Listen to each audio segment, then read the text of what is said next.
Now in celebrity news, Viola Davis joins a very elite group of award winners after winning a Grammy for her narration of her audiobook, Finding Me. Now, Viola has won an Emmy, a Grammy, an Oscar, and a Tony Award. They call winning all four of those an EGOT, Mike. Now, not to be outdone, I added up all the different awards I received, and you know what I have? What do you have? An ain't got. That's right. 'Cause I ain't got not one of those awards. No, I don't. Not one? I got an ass out. Oh. Okay. Oh, wow.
Good evening. Thank you for joining me here at Conversations with Taz with Talk About It Tuesday. I know it's been a little minute, but your girl is back. So let's bounce right on up into it.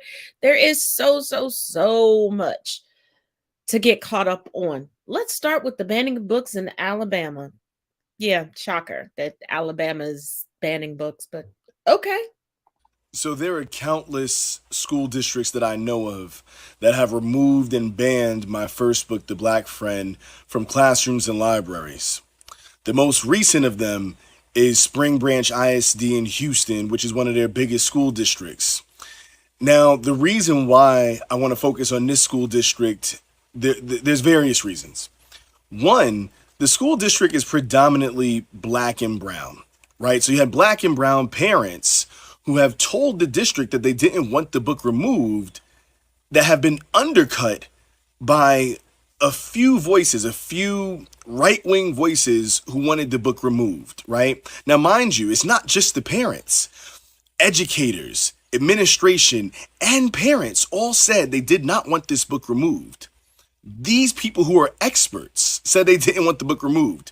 And then a few non-experts who have a political right-wing agenda decided to remove the book, right? So that's part of my issue. But there's more to it, though. They've touted that the book is CRT, and under Greg Abbott's laws, they can remove a book that's CRT. The book is not CRT. And I'm so sick of this. Nobody even knows what CRT is. These people have no idea. The Black Friend is about my personal experiences as a young person in high school, middle school, elementary school, and college, right? It's not a historical book. It is a personal reflection on my experiences. You can't deny that my experiences are right or wrong or true. They're my experiences. But anything that's deemed CRT gets to just be wrapped up and erased. I'm not going to let these people erase the experiences of black and brown students without a battle. You want a battle, we can have a battle. So I'm going to hold some people accountable on here right now. These are the names of the people in Spring Branch ISD who have undercut educators, parents, and students for their right-wing political agenda. These people who are not experts. This is every last one of them. You want a battle? We can have a battle. I hope that people will contact Spring Branch ISD and fight with me and stop black and brown students from being erased.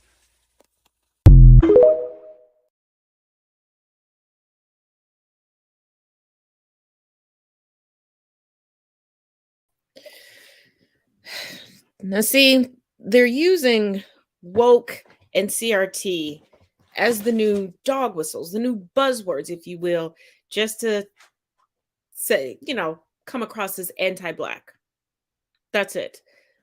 Because how are you so worried about little white kids feeling uncomfortable about learning the truth when they watch the truth every single day?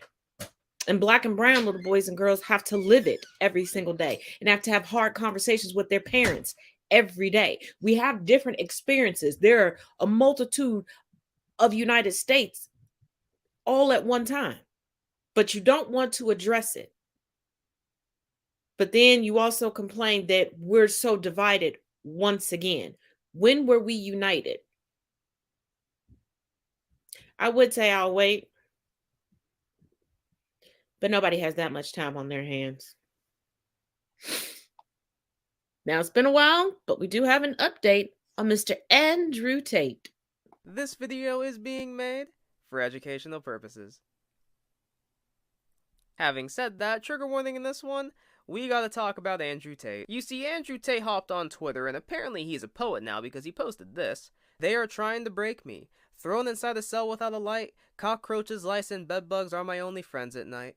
When the guards bring me to and from the courtroom, I stay absolutely respectful. They try to pour hatred into my heart. But please and thank you, stick with me at all times. My prison guards are just performing their job. They have families to feed and blah blah blah." As you can see, it goes on for quite a bit. In the end, I take great solace in knowing that Andrew Tate is locked away. But man, I gotta say this because So recently I made a video about Andrew Tate, right? In this video, I talked about texts that were sent in by a woman who claims that Andrew Tate had SA'd her, along with a voicemail that he had apparently sent her. Now keep in mind, there is no freaking evidence that any of this was fake. Even if you were to Google Andrew Tate fake voicemail, there was only one freaking article posted about it, and it's about how Andrew Tate supporters are claiming that it was made by an AI. There is an ungodly amount of tater tots in the comment section of that video, and they're all basically saying the same shit. "Oh, this doesn't even sound like Andrew Tate. It sounds like an AI. You can literally hear the robot in the voice." I even read a comment from somebody who follows me who said, I hate Andrew Tate, but this doesn't even sound like him. This person has an accent. Andrew Tate has an accent. He is literally an American Brit. And if you don't believe me, go look up this video on Barstool Sports. When Andrew Tate says certain words, his accent comes out. It was the same shit with the voicemail. Also, not for nothing, but have y'all ever heard somebody's voice in person and then heard their voice through a phone speaker? They sound fucking different. Listen, man, I don't understand what people even like about Andrew Tate. I mean, his whole character is that he's masculine. There are so many people who have commented on that video saying, "I'm jealous of Andrew Tate. He has more money than me. He's more famous than me. Oh, he gets more women than me." You know what? That may be true. Andrew Tate's more famous than me. He's probably always gonna have more money than me. But you know what I have that Andrew Tate does not? My freedom. As a whole, Andrew Tate might get more women than me, but he isn't right now. And y'all can call me jealous all you want, at least I'm not being held in jail for sex trafficking. In the end, if it turns out that that voicemail was fake, y'all can bet your ass I am going to make a video about that. But until that happens, I am going to believe that the woman that turned that shit in is telling the truth, because Andrew Tate's not a good person. He has lost all benefit of the doubt, and if you're seriously giving that to him, yikes.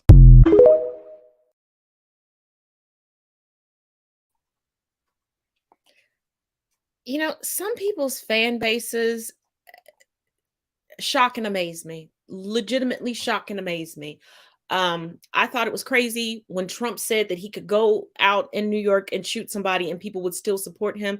But there are social media influencers who could do the most heinous of things, and people will still fight tooth and nail to have their back. Even going so far as to make up scenarios and turn them into a saint walking this earth. I guess I don't need anybody delusional backing me. Not in the least. Not in the least. But if you think that is crazy, I keep telling y'all, if you do not learn history, you are bound to repeat it. And when you don't address things, people get lost in the sauce. Yeah. So Nazism is being taught in homeschools. There's like a whole homeschool network. You think I'm joking, don't you? You must be new here. So deeply invested into making sure that that child becomes a wonderful Nazi. This is Katja and Logan Lawrence. They are a couple who live in the small town of Upper Sandusky in Ohio and have 4 small children. In their spare time, however, they also operate a huge neo-Nazi homeschooling network with thousands of members sharing overtly white supremacist ideology interwoven with anti-Semitic, racist and homophobic content. I'm David Gilbert, a senior reporter with Vice News, and here's how I infiltrated a neo-Nazi homeschooling network. The Dissident Homeschool Group was launched on Telegram way back in October 2021 by a couple who call themselves Mr. and Mrs. Saxon. This is how Mrs. Saxon explained why she first set up the channel. I started this because I really was having a rough time finding Nazi-approved school material for my homeschooled children. We have our children's best interest at heart, and nobody can do a better job than we can because it's our child. The channel shared lesson plans, classroom schedules and homework assignments, all infused with Nazi ideology. The channel quickly grew in popularity, and to celebrate the channel's 1,000th subscriber just 2 months after it launched, Mrs. Saxon shared a picture of school children doing a Nazi salute. The channel operated in the shadows for years until a group of anti-fascist researchers used biographical information shared by the Saxons in the Telegram channel and on podcast appearances to unmask the Lawrences as the people behind the channel. I was then able to join the group's Telegram channel and the group chat where members shared the challenges of homeschooling their children and thanking the Lawrences for sharing Nazi-inspired educational resources. In one recent lesson plan designed to coincide with the birthday of Dr. Martin Luther King Jr., Katja Lawrence shared a lesson plan which opened with the line, "As Adolf Hitler wrote." I also discovered that the Lawrences were not just helping people connect online, they were also urging users to join white nationalist and supremacist organisations like the National Justice League, the Right Stuff and the Patriot Front. Katja Lawrences urged members to get vetted so they could take part in secretive meetups known as pool parties. She said joining her local group was the best decision they ever made because her children could now play with other white children where they were free to play and speak freely. In the wake of the group being exposed, some lawmakers have condemned it, but many others are remaining silent. And local residents in Upper Sandusky have told me that they are angry about the failure of their elected officials to be more vocal in condemning this group. Meanwhile, the Telegram group is continuing to operate, and since being exposed, the group's membership has increased rather than declined.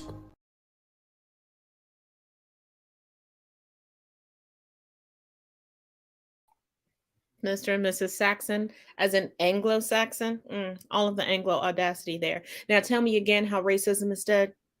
Tell me again that speaking up about racism is increasing racism. And isn't it ironic that these people say that they believe so wholeheartedly in this, and it's not wrong. It's their God-given right. It's their freedom of speech, but they always hide, either with digital blackface or behind troll accounts or with fake names and identities. And just so you know, this particular family, I don't know if they still own the insurance company up in Sandusky, but yeah, Lawrence Insurance.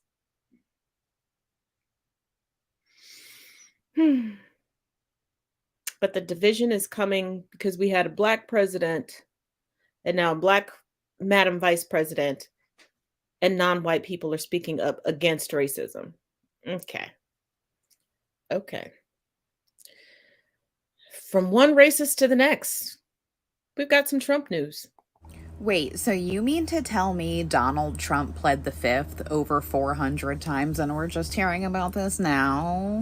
While being deposed regarding financial crimes that his organization committed in New York State, he pled the Fifth Amendment quite a bit. Roll the tape.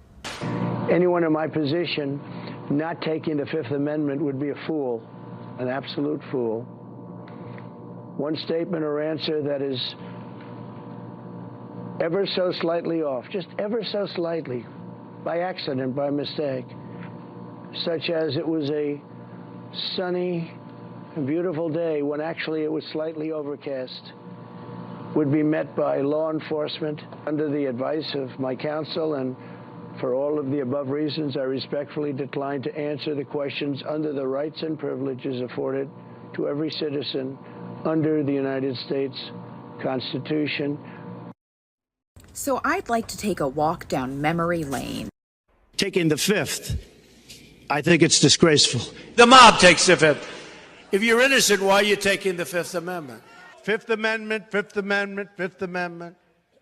Horrible. Horrible. Bro, really? It seems as though your opinion on the Fifth Amendment has changed a little bit. Which reminds me of something else. I plead the fifth.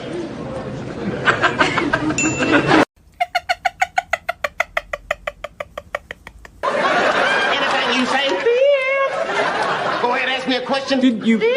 I have a secret document that I think you need to say.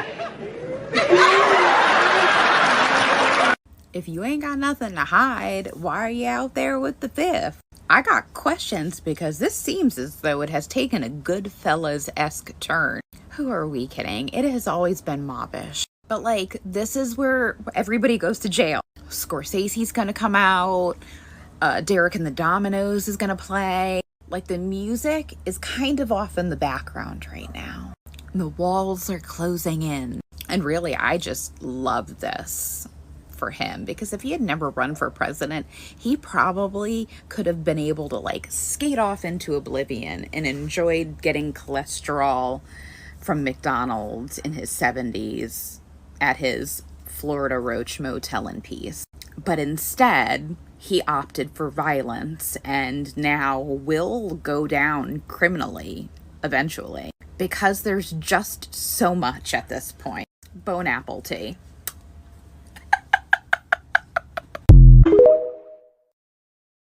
We have a massive update to the Donald Trump laptop story. As you folks probably know, one of Donald Trump's aides had a laptop with classified documents uploaded onto it that was given back to federal agents recently. And now we've learned that federal prosecutors were so concerned from this finding that they demanded that the laptop be handed over, or they were going to issue a subpoena for it. And eventually the Trump team gave it over because they didn't want to deal with another subpoena. And if they were going to get a subpoena for it, it's a big deal. And this is terrible news for Donald Trump.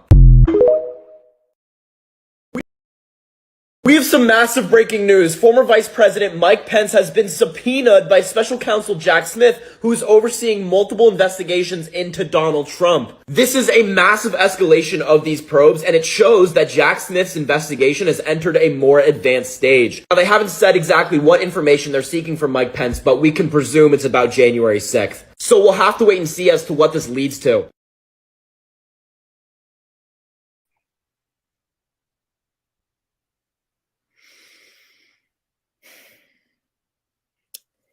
If you've ever watched the show Leverage or its reboot, there's a grifter on the show.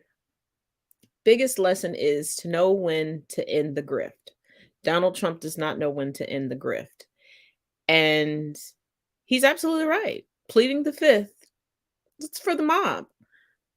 But if you followed this channel for a while, I've consistently said that Trump acts like he is from the movie The Godfather. He tries to portray his life the way he fantasizes the mafia works. So instead of just telling the truth, he's just going to keep pleading the fifth. It's everybody else's fault, but he's going to plead the fifth. At least Ivanka was smart enough not to plead the fifth and to distance herself from dear old Papa Trump. But when you learn from the grifter, you know when to move on. What did Kenny Rogers say? You got to know when to hold them, know when to fold them, know when to walk away, know when to run. Looks like only Ivanka got that lesson. Guess she picked up something from mom as far as business acumen.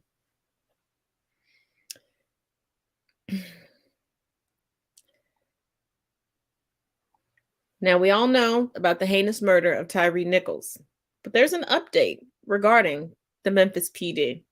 Let's get into that. A woman is telling us tonight she tried to warn the Memphis Police Department about an officer now charged in the death of Tyree Nichols. WREG investigator Jessica Gertler has her story and uncovers a loophole that may have kept the case from being sent to the district attorney's office for review. The evening of February 21st, 2021, Memphis police got a call. There was a shooting at the Walgreens on Knight Arnold. Katija Towns and her aunt were there. We was returning a red box and we was getting another red box. She says they were about to leave when a male officer approached her, asking if she heard gunfire. And I told him no, and he told us we could go ahead and leave. She says as she put the car into reverse, a female officer stopped her. Her aunt hit record on her cell phone. It's a everybody in the car. Oh my God, y'all! We was getting a red box. Where's your we was ID? getting a red box, y'all. Where's your ID? Why you need my? What I do? What I do? She wouldn't tell me what I did. She was just telling me to get out. Why would I? What are you doing? She proceeded to stick her hand in my car, unlock my door, and kind of arm wrestle with me. Two male officers each grabbed her arms, then put her into handcuffs. I'm crying now. I'm like, you dislocated my shoulder.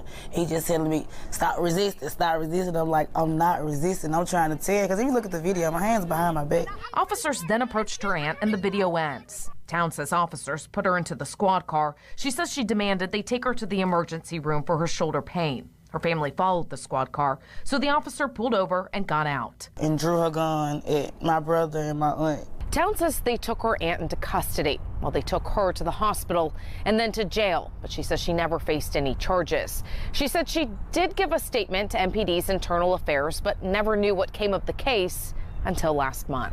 She saw the mugshots of the now former Memphis police officers charged in Tyree Nichols' death.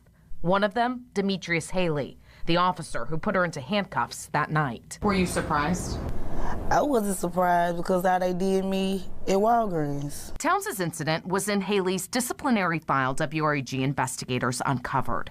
He was written up in Towns' case, not for using force, but for not filling out the proper paperwork to alert his supervisors that force was used. Haley told Internal Affairs he did not know why they were handcuffing Towns, and the officer who helped him was not familiar with why she was pulled over in the first place. A lieutenant did say Haley routinely makes good decisions, and he was sure this was a limited event. The female officer, Alexis Brown, said while investigating the shooting call, she saw Towns laughing in her car, so she initiated the traffic stop, and that Towns became verbally and passively resistant. She put Towns into her squad car for investigative detention, also claiming she found marijuana in the car but disposed of it. Internal Affairs says Brown violated a number of policies, including excessive force. She resigned before her disciplinary hearing. And for them to give her time to quit on her own, that wasn't fair at all. Town says what's also not fair, her case was never turned over to the Shelby County District Attorney's Office for review to see if any of the officers did anything criminally wrong. See, a month after her incident, the then DA and the former police director created a new policy. All cases of excessive force that result in disciplinary action would be sent to the DA's office for review. Again, the officer quit before she was disciplined for violating the excessive force policy. We asked MPD if that's why the case was never sent to the DA. We have yet to hear back. It's not right. It should be another system, a better system. To this day, Towns doesn't know why she was forced out of her car and into handcuffs. And we still don't know what we did. We still don't know what we did. Jessica Gertler, WREG News Channel 3. Still looking for answers. And Towns' attorney, Carlos Moore, is also looking into the matter. And the new DA, Steve Mulroy, said they may be open, that is, to looking at the case. However, a final decision has not been made since Mulroy was just made aware of this case. We will let you know when we find out more. So add to the list that you are not allowed to do while black, laughing in a car. And what trained officer of the law finds evidence but disposes of it? So we're just supposed to take your word. The evidence is trust me, bro. This is just an isolated event. He makes good decisions. Everything that's coming out about this particular officer, we're not even going to delve into the rest of them. They keep saying each individual event is an isolated event. I still don't see where the good decisions are made.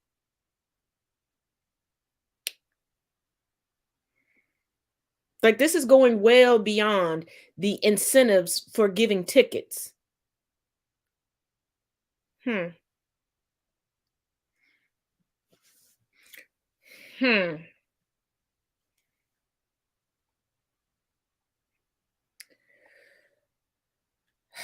But from one update to the next, the gift everybody's trying to return, but we can't seem to find the receipt. George Santos, Anthony DeValdo, whatever his name is. There's yet another update. Of course there is. George Santos just admitted why he lied. Or what was going on inside you? Look, Greg, here's the deal. I would have never gotten the nomination from the Nassau County GOP if I had not concluded college. That was really the main driver because of the way of the nature of their politics over there. It's just plain and simple. You see, I lied because the truth would have disqualified me. So that's why I lied. But no, don't call what I did deceitful. I just found out yesterday, actually, that when Santos originally ran in 2020 and lost, he claimed it was stolen, just like Donald Trump. They did to me what they did to Donald J. Trump. They stole my election. You'd think somebody who lies so much would at least be good at it. Did you survive a brain tumor? I had my own personal medical issues in the past, and I don't feel I need to go into details, but yes, I did have an acute tumor.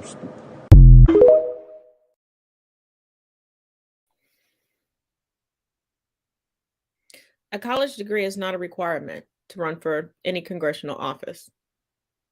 That's evident with Lauren Boebert and Marjorie Taylor Greene.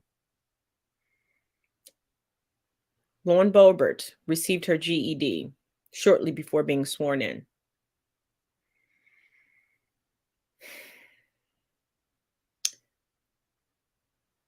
But Georgia boy isn't the only one lying about his credentials, nor about his life story. And this next one got busted out by their own family. Well, let's get into the video and then we'll come back and talk about it as we always do. You know how this goes. I'll see you in 2 and 2. All right, guys, we have another one. A newly elected Republican House member from Florida, Anna Paulina Luna, is, I guess she's what I would describe as like Republican hot. Looks vaguely Latina, long dark hair, brunette, looks like she's maybe in her early 30s, likes to show off her boobs while standing in front of an American flag holding 2 assault rifles. So, yeah. She apparently also, a la George Santos, invented a bunch of things in her biography while she was running for office. And she has only recently started describing herself as Hispanic or Latina and adopting that Latina heritage, even though her family is now coming out and saying, that's our entire family. I don't know what she's talking about. She's previously described herself as Middle Eastern, Jewish. She claims she was raised Orthodox Jewish or Eastern European, none of which is true. Her family was like, we're all Catholic. She was raised Catholic. I don't know what she's talking about. She, of course, is a protege of Charlie Kirk for Turning Point USA. She's previously run for Congress unsuccessfully before, but this time in 2022, she got elected from a district in Florida. Let's see. Okay. Yeah, her mother is one of the people who was like, I read this biography of her and I don't know who this person is. Claiming that she only recently discovered her Mexican heritage. Her mom was like, our entire family's Mexican. All of them speak Spanish. I don't know what she's talking about. She claimed that she grew up poor. Her mom's like, we were never rich, but we were never poor. I mean, she always had everything she always wanted.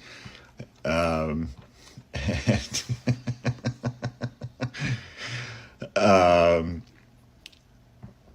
and her paternal grandfather, not being Jewish, although he was in Germany, he had served in the Nazi army as a teenager, but he said that was not by choice, and he did not harbor any anti-Semitic views.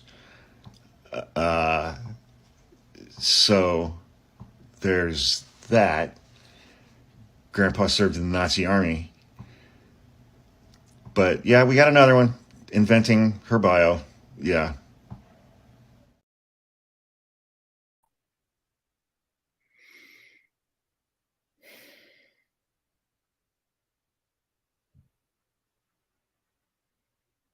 Leave Jewish people alone. What is this?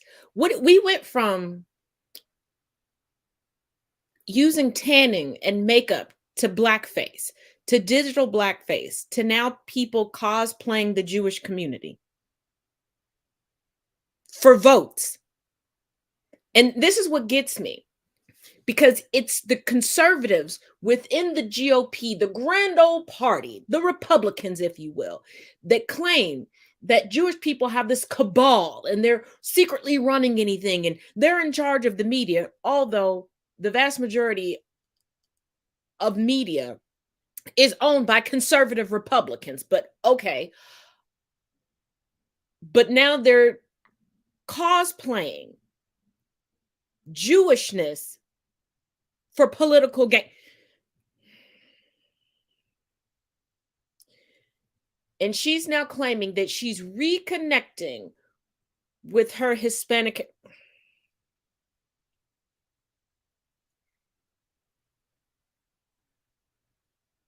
Like, they want to be the token minorities of the party, but want to pretend like they just woke up today and realized that they were from a marginalized community.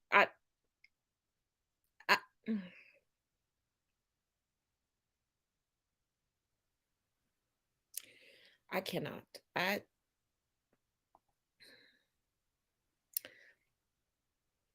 all the while pretending to be Jewish, knowing that her great grandfather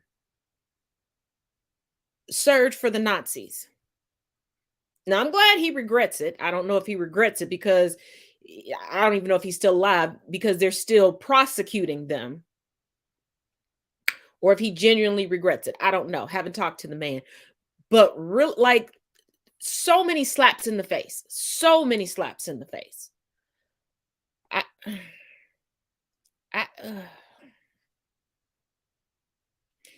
You know what?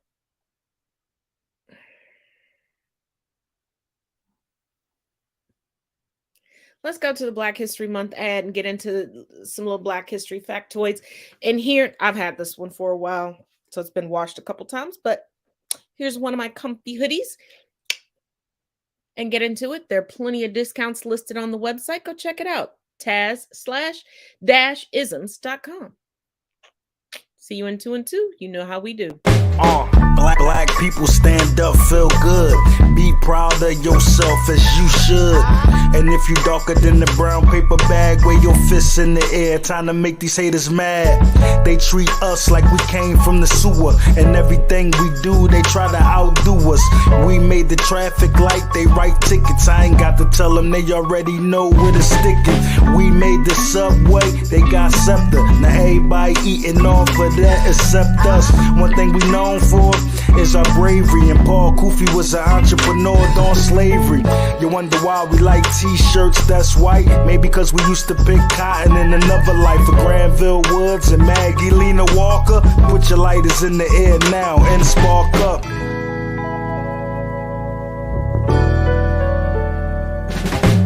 One of the things that they never made clear, why Black History Month the shortest one of the year. Just one of the things that make me think.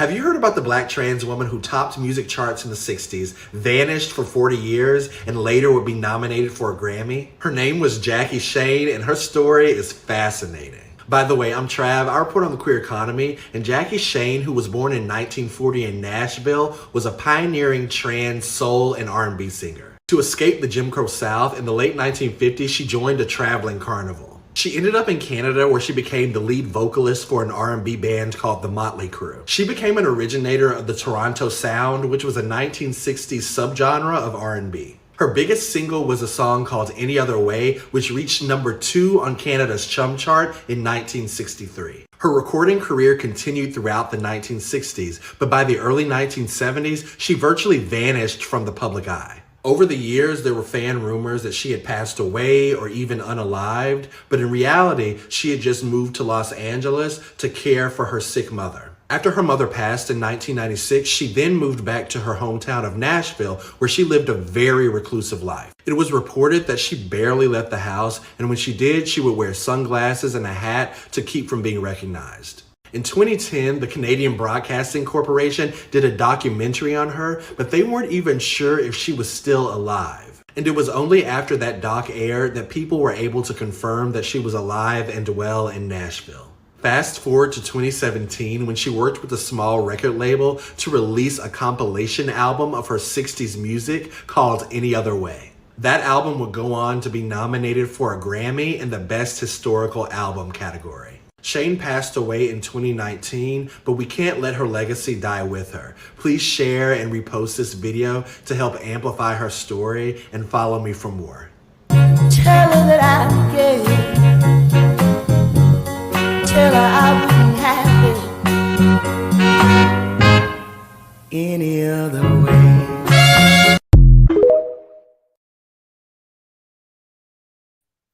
Ooh, the beauty, the soulful voice. I'm telling y'all, you got to look her up, check her out. If you haven't heard her music, baby, you're missing out. Now.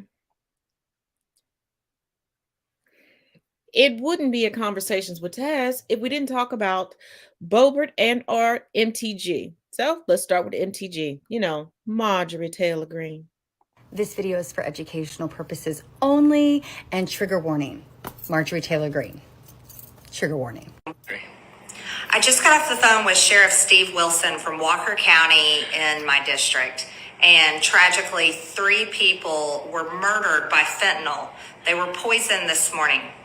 Now, we've had enough of fentanyl. Over 300 Americans are dying daily all over the country from Chinese fentanyl that is imported into Mexico, and the Mexican cartels are smuggling it illegally into the United States and murdering Americans. The Biden administration refuses to secure our border, and because of that, the Biden administration has blood on their hands and is responsible for the deaths of these Americans. So somehow these unpatrolled borders that are completely open seized $4 million in narcotics in one day and kept them from crossing the border. But see, when Marge says things like that, it makes people respond like this. Our drugs are out of control. When you have to have a budget to clean up human fecal matter off the roads, that is a problem, okay? This is absolutely insane. The meth problem, the fentanyl problem, the heroin problem, the illegal this is crazy, okay? Like, everybody wants immigration, but we need to do it the right and correct way. This is getting out of control, and you guys are lying. Why are you lying? Why are you lying? Why are you so worried about what everybody else is doing? I want to talk about what you're doing. Like I said, you can consider yourself put on notice. It's almost like when politicians keep saying the same lies over and over again, people believe them and get really worked up and passionate and emotional and like try to break into windows in the Capitol, and then you get Marge saying this stuff. Ms. Crockett, I do agree with you about Tyre Nichols' death. I watched the video and it was tragic and extremely difficult to watch. I would also like to point out that that city is Democrat controlled, and the 5 officers that have been arrested and charged are Black. And I think that this isn't an issue of racism or anything like that. I think that the judge and the jury and the trial needs to work out what happened there. But I share that with you. But I'd like to also point something that I'd hope you share with me. There's a woman in this room whose daughter was murdered on January 6th, Ashley Babbitt. And Ashley Babbitt there's never been a trial. As a matter of fact, no one has cared about the person that shot and killed her. And no one in this Congress has really addressed that issue. January 6th committee didn't address it. And I believe that there are many people that came into the Capitol on January 6th whose civil rights and liberties are being violated. She makes a point of saying this wasn't an act of racism, but brings up their race, and then says that Tyre Nichols is the same as Ashley Babbitt. What?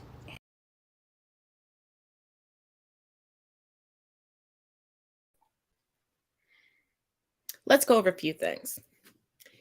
It is a lot harder to be crossing the border illegally and bring illegal substances in. You know who has an easier time getting through the borders and would easily bring in illegal substances? United States citizens. United States citizens. And, you know, there's one in particular that I want y'all to take a look at.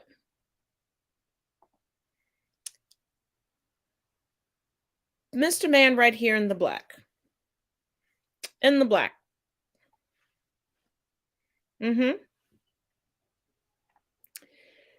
That is Teddy Joseph Von Newcomb. He took his own life, presumably, the day that his trial was to start. Want to know what he was on trial for? Not for the protest in Charlottesville, which that's where this photo comes from. Y'all remember the Tiki Torch Brigade. No, he was trafficking fentanyl. Take a good look. Take a good look at who your fentanyl traffickers are.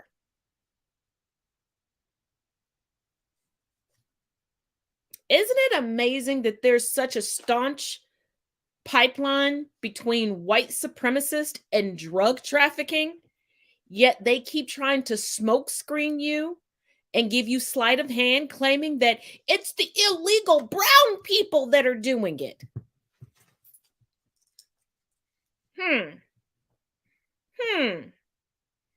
Interesting. Oh, so interesting. And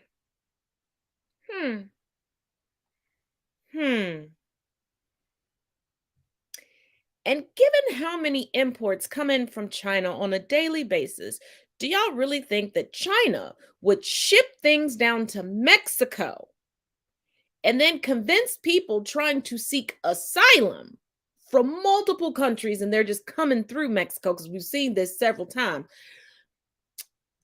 to not gain their chance at asylum and be sent back to their home country that they're trying to flee from, and then be put in a prison in their home country that they're trying to flee from?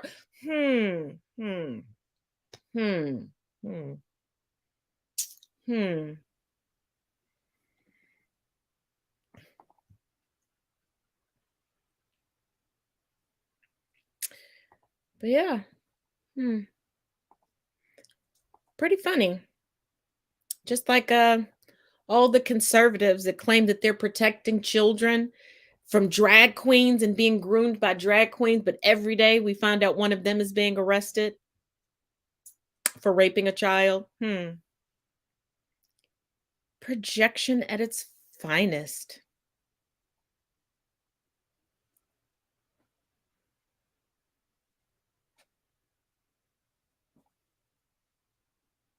But let's have a good chuckle at the expense of Donald J. Trump. Because Mr. Woodward, who wrote a book on Donald J. Trump, remember? And still has a plethora of recordings that we have yet to hear. And all the details were not put in his book. If you've been here for a while, we went over the book. Now that Donald is threatening to sue him, y'all just take a look at this tweet. It's a work of art. Did you see this tweet from Bob Woodward? Since Donald Trump is suing me, I will reveal something I've never revealed before about a public figure. The scent barrier on his Depends is completely insufficient.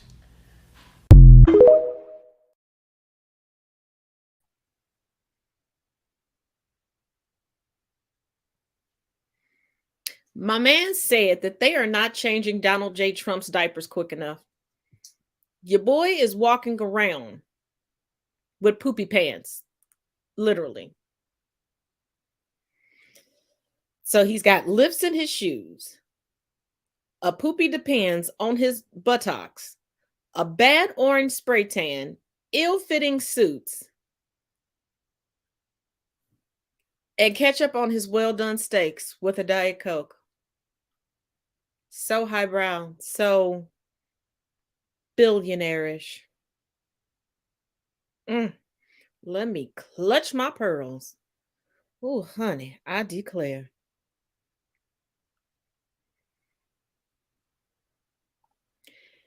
Now, this next bit of news is coming from Trump's new arch nemesis, Ron DeSantis, or as Trump calls him, Ron DeSanctimonious. Now, I told y'all, Ron DeSantis is far more dangerous than Donald Trump, than anybody else right now.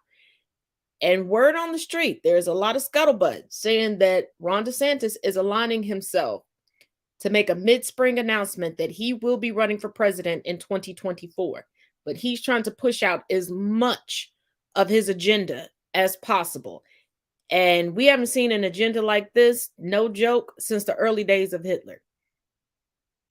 This man has a war on anything not white, like something we have not seen in quite a while.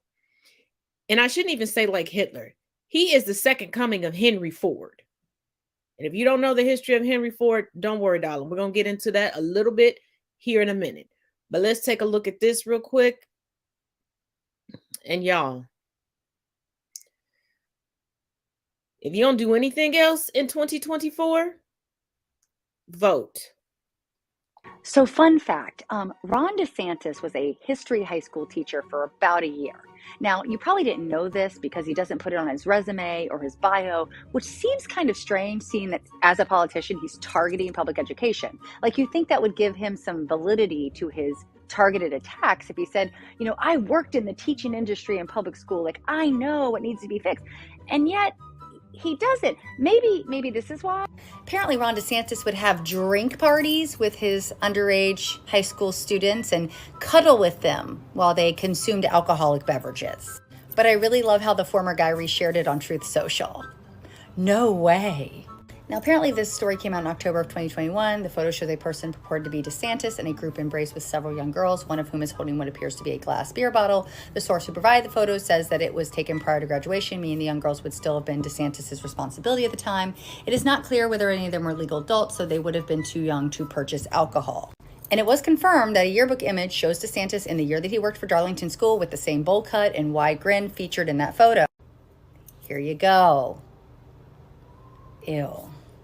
As I said earlier, he only taught for about a year, then went on to Harvard Law School, military service, and of course his now political career. He's also been accused of inhumane treatment and actual torture of prisoners at Guantanamo Bay, in addition to this little incident with high school students. But in the meantime, I'm going to enjoy witnessing the battle between DeSantis and the former guy. So, anywho.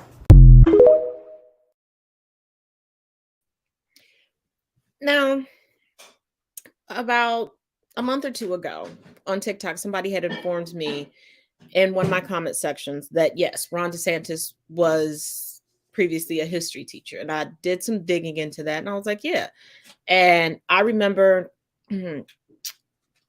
not this past election cycle, but the previous election cycle, that same picture came out.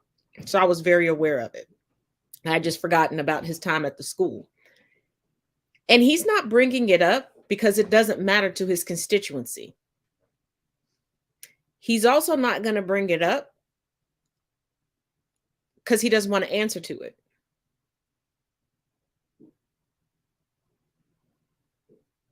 He doesn't want to say what he was or what not was not teaching in the classroom. He doesn't want his teaching history and credentials put up for anything. because just speculation. But I'm willing to go out on a limb and say that the young ladies in his class got graded higher than the young men. I would love to look into his staffers, because we know how the GOP loves to eventually marry those that they've groomed. We see that rampant. That's why they're upset about age increases regarding the legality of marriage.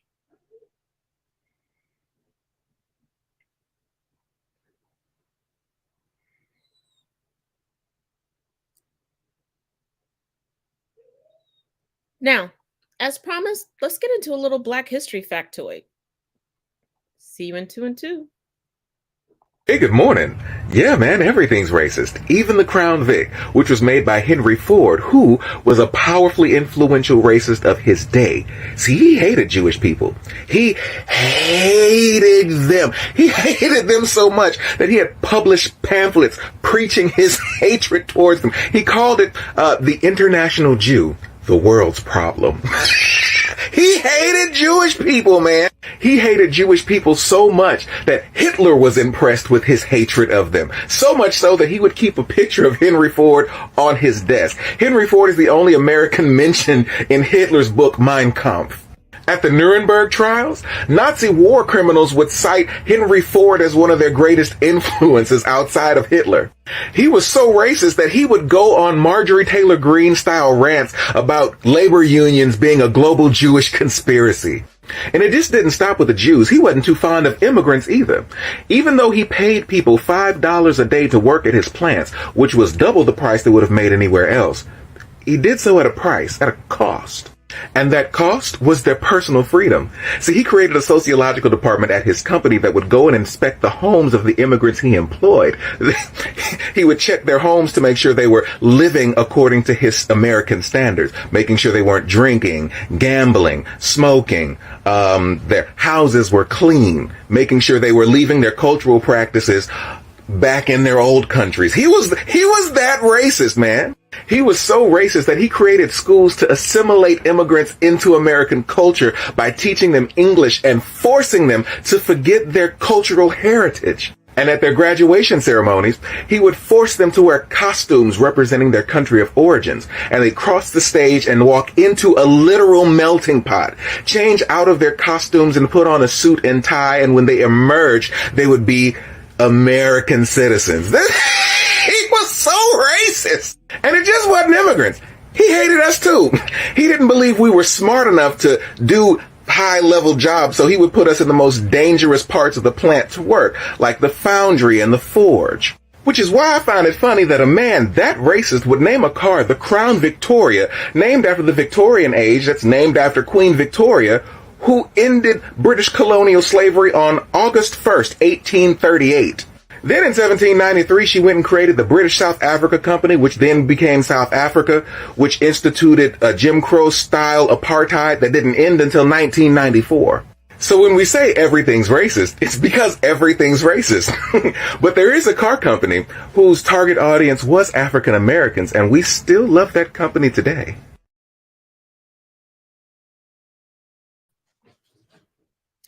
Hitler also had a very large portrait of Henry Ford that hung behind his desk. The Volkswagen Beetle was created to emulate the Model T. And Henry Ford did hate Black people, but it's amazing that he got the blueprint, the groundwork for the Model T from a Black man.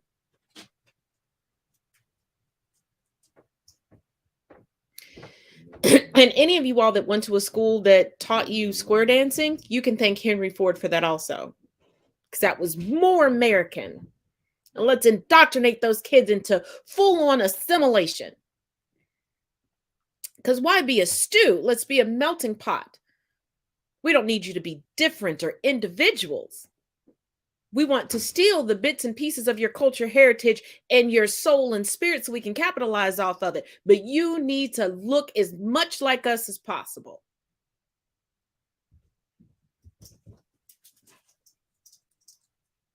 It's Still feel like you're built for it tough? Gives a whole new meaning to a bunch of different slogans, doesn't it? Because let's not forget, Hitler's greatest hero was a U.S. citizen, Henry Ford. Hitler took the tenets and the play-by-play book from the Jim Crow South and the Jim Crow North of the Jim Crow laws within the United States, down to redlining, blockbustering.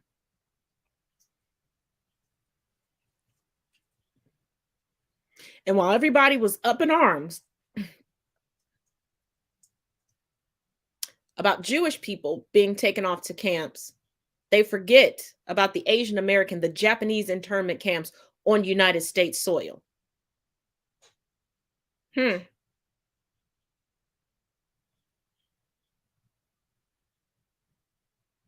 But racism isn't a problem globally. See, the United States may be a teenager as far as other countries around the world, but everybody keeps borrowing from the United States regarding their racist practices. Now,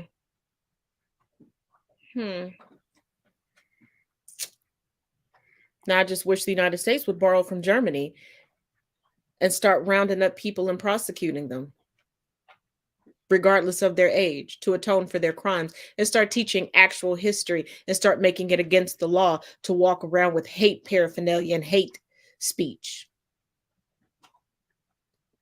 But you know,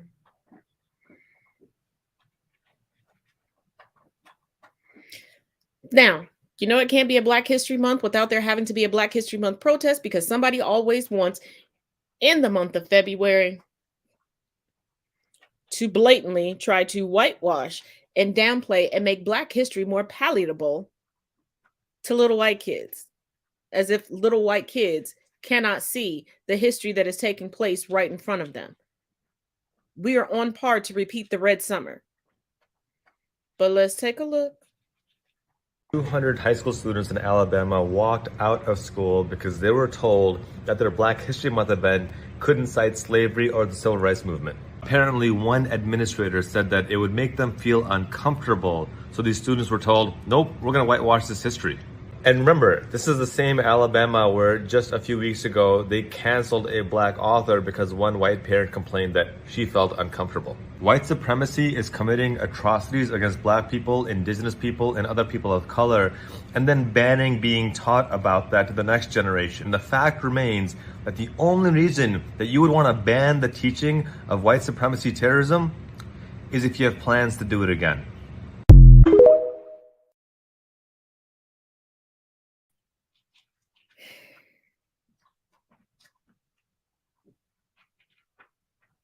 He's not wrong. If you refuse to teach people what happened in the past, you leave them Groundhog Day to keep repeating it. There will be no one to stop it. There will be no forward motion. Everyone and everything will become stagnant. Because if you do not know where you came from, you have no idea where you're going, and you cannot even put forth an itinerary or map out the journey to move forward.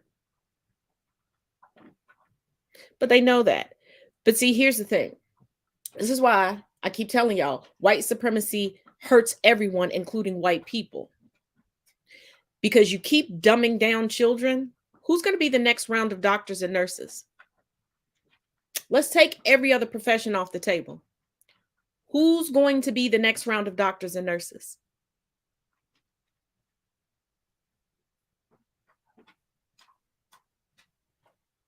Who's going to effectively be able to run this country? Who's going to effectively lead the military? Because every other country is just waiting. They are waiting for the United States to finally Mad Max itself, to finally become a third world country. That's what they're waiting on. Because at that point, we're doomed. Because you cannot keep dumbing down everyone and expecting the best in a change. Now, trigger warning for this next story. Tried to save it as far into the episode as possible. But this is the end result of the Trump cult. Once again, major trigger warning. But this is the family pack. This video is being made for educational purposes. Having said that, trigger warning in this one. This tweet came across my timeline that reads, family found dead in Pennsylvania made a joint decision to unalive themselves, police say.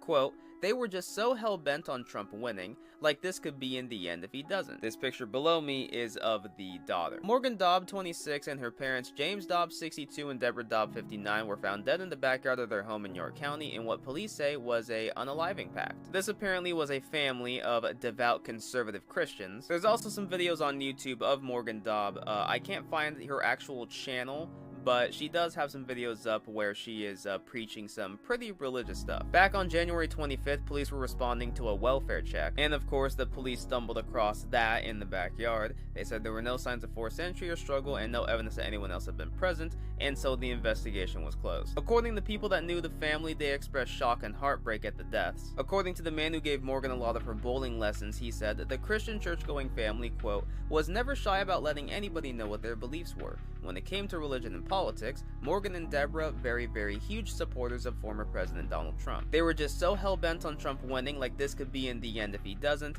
and apparently after the 2020 election, he stopped seeing them. A neighbor who asked to remain anonymous for fear of personal or professional retaliation in their town said the family had a preoccupation with religion, especially on the dad's part. The family's front yard was also littered with pro-Trump political signs during the elections and anti-abortion signs when Roe v. Wade was overturned. The man who gave Morgan her bowling lesson started to see some of these videos she had made pop up on YouTube, and according to the West Manchester Township Police Department, they said that Morgan appeared to speak in a stream of conscious fashion about God, the Antichrist, and conspiracies about Trump in the 2020 election. Morgan and her father apparently left notes indicating that the family had planned on how to carry out the shootings and made other preparations, including what to do with the family dog and assets. In the end, the mom took the dad's life, the daughter took her mom's life, and then the daughter took her own life. All of that in the name of Trump. I haven't watched any of Morgan Dobbs videos, and I'm not going to. I do believe Kessio has a video on his page, and he plays a bit of a video that she's recorded,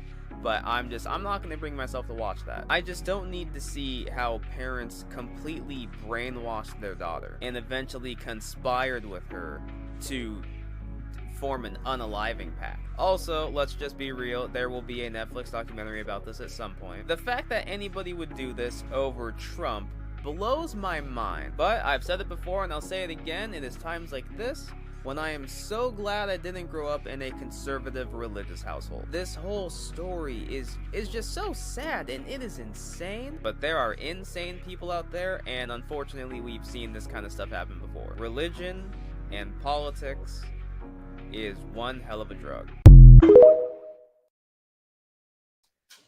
Before I play the second part, love his content, but there's one thing. Doesn't look like the parents indoctrinated her. Looks like she indoctrinated her parents. And you will see why I say that now. The one true King, King of Kings, Lord of Lords, King Jesus. The one true. Amen. If I just clipped that part of the video, you probably would have thought, oh yeah, that girl just really loves Jesus. Except you probably wouldn't have found out that she just completed a murder-suicide pact with her parents right after she posted that video. Read my lips, never. I will never be Queen of England, United Kingdom. I'll never have Morgan Elizabeth Dobb for Queen. In fact, I don't think they will ever have monarchy ever again. The Antichrist will seize it by intrigue and then set himself up as king. Yeah, it's done. I formally abdicated. So we could piece together from the video and notes is that she somehow thought she was next in line to be the Antichrist, aka the Queen of England. And so when she abdicates the throne, she's expecting the Antichrist to actually come to Earth. And they fucked with the wrong family. They really fucked with the wrong family. God will give me royal authority. I rule and reign with Jesus in heavenly places. I'm a king and a priest unto my God, Yahweh, Elohim El Elyon. I am not the Christ. I am not Antichrist. I am not the Christ. I am not a false prophet, but I am a prophet of the Most High God. The way they discovered the deceased is crazy. So a neighbor passed by the home and thought the 3 bodies were actually just like deflated Christmas decorations. The mom didn't want to live without the daughter, and the dad didn't want to live without the mom, so they made a pact so that the mom would shoot the dad first, and then the daughter would shoot the mom, and then she killed herself. Now, it's clear Morgan was suffering from mental illness. In fact, she told her parents that she was hearing things, like she was having auditory hallucinations, but her ultra-religious parents, instead of just taking her to the doctor, they're like, oh, well, it's okay, if you want to off yourself, we'll go with you, because we're all going to go to heaven. Like, this isn't specifically a dig on Christianity, but it is crazy how organized religion can just rationalize the most crazy assumptions about our reality that have simple scientific explanations. Like, I really need you to have this context. There was no history of mental illness with Morgan's parents, and in fact, they had enough mental faculties to organize all their finances so that it would, like, pay off some of their friends and family's debts, and they sedated the dog so that when the first responders came to come get the bodies, that the dog wouldn't bite them.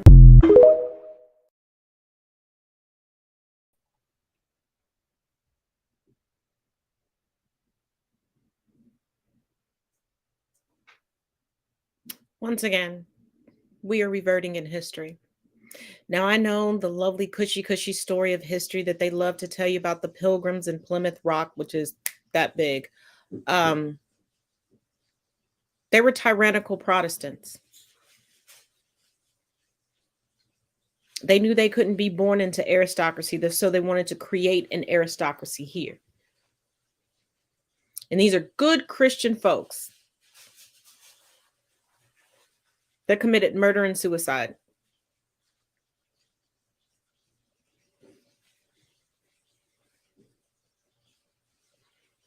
Because their Messiah didn't win an election. From gold statues at CPAC to people believing that their children and their spouses are demonically possessed and killing them, to now a whole family has made a pact. But had enough faculties to make sure friends and family would be taken care of.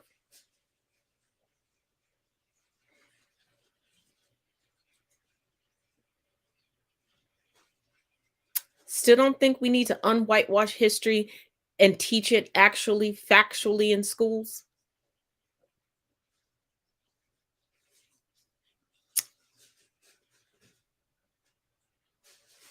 And the crazy part about it is conservatives do not realize that each lie they put forward, this whole culture war, this war on wokeness, the new dog whistle for anything non-white, is killing off and incarcerating their voter base. Their voter base, which is already not the majority.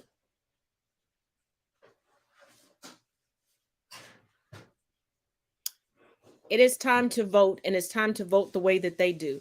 Vote from the smallest election to the biggest election. Don't just go to the voter booths for the presidential election, because it starts with your school boards. It starts with your assemblymen. It starts with your aldermen. It starts with your village council, your city council, and then your state legislatures, and then on up. Because they're putting candidates out there. They're voting for these people. You need to do the same. Whether you have a child in school or not, vote for the school levies. Go to the school board meetings and make sure that these kids are going to be educated, because one day you're going to need that kid. My papa taught me that a long time ago. You're going to need that kid, because that kid might be the EMT that comes to save you if you're in the middle of a stroke or a heart attack. That kid might be the future senator. And we don't need any more Matt Gaetz, Santos, Boeberts, Marjorie Taylor Greens, Kevin McCarthy's, and definitely not another Mitch McConnell.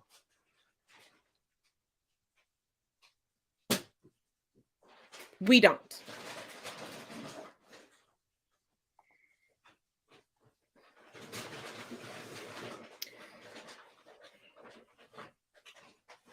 As always, thank you for joining me here for Conversations with Taz. I will see you all tomorrow with Get Into It with Taz and Chris. And as always, each one teach one, each one reach one. Pay attention to this final video, y'all. You can learn a lot from it. Why does Black Pride come off as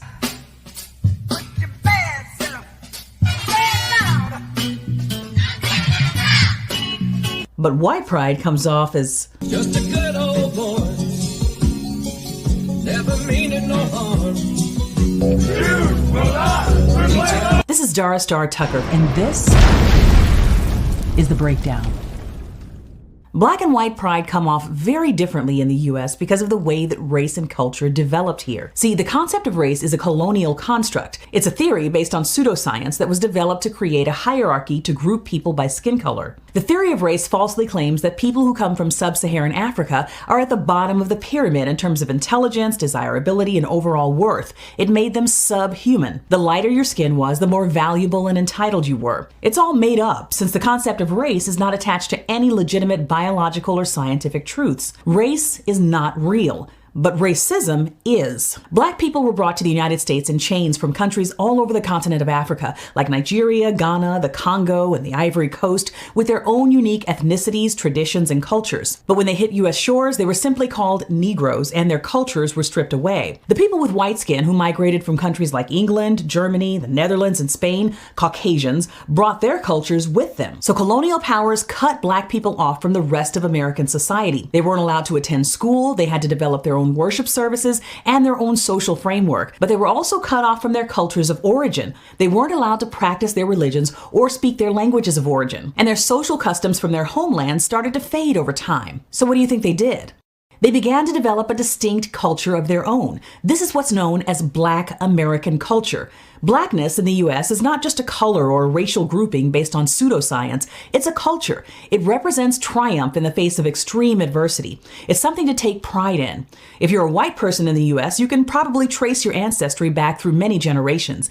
Descendants of enslaved people usually can't do this. Records generally were not kept of marriages of enslaved people if they were allowed to marry at all. It was illegal for them to learn how to read and write, so they weren't able to pass down any of their own family histories or customs. Southern pride can often be a stand-in for toxic masculinity, racism, and the fear of outsiders. So much of it was born of the need to marginalize, oppress, and harm non-white people that it can carry an earned stigma in the minds of so many people. And so much of mainstream American culture has descended into gross consumerism. Many Americans would be hard-pressed to define what their culture is outside of Walmart, Applebee's, and megachurches. In short, Black pride developed out of the need to overcome horrific circumstances. Black culture was born out of triumph in the face of isolation, hardship, and persecution.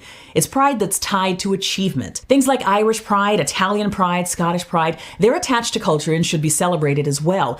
But white pride?